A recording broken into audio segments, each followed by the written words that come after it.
と自然の共存っていうのが僕は大きなテーマになっていると思ってまして、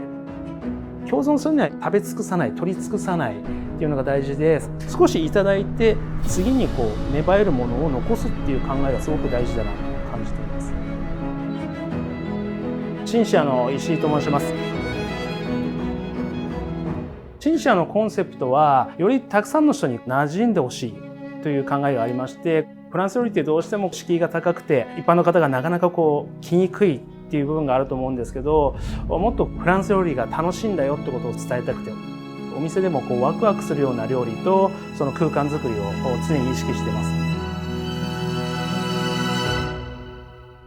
アウディさんもキーホーイートロのようなより多くの人に楽しんでいただけるような車を作るっていうその考え自体にも同じ職人としてとても共感できます。無駄を省きながらも開いてみるとすごくいろんな機能があるっていうのが僕らの料理と共通する部分があったのかなとすごく感じます。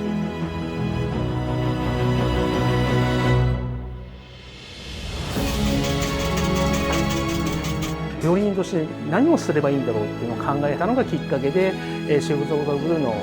活動をもう6年ほど続けてきたんですけど、僕のライフワークというかなくてはならないものになっています。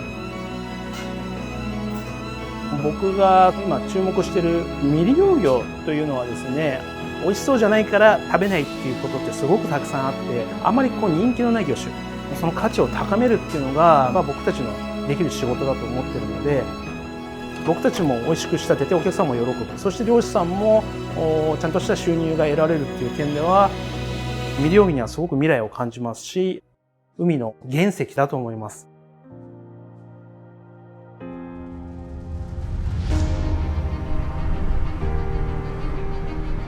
料理人としてもですね、40前までは美味しい料理さえ作ればいいっていうふうに考えだったんですけど、子供が生まれたタイミングもあり、サステナブルって言葉を知ってすごく興味を持って、できることをしようっていう、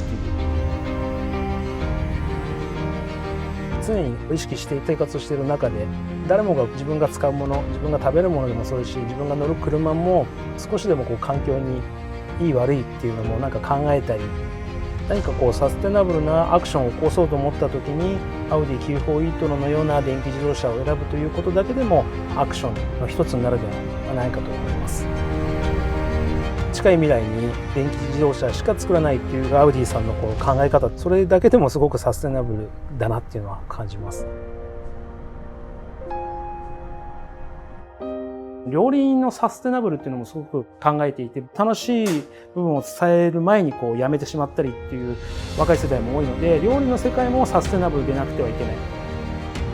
僕が料理だけじゃなくて世の中に対する活動することによって、料理人って料理だけじゃないんだよなっていう、世の中を変えられるっていう、そういうものも伝えられれば、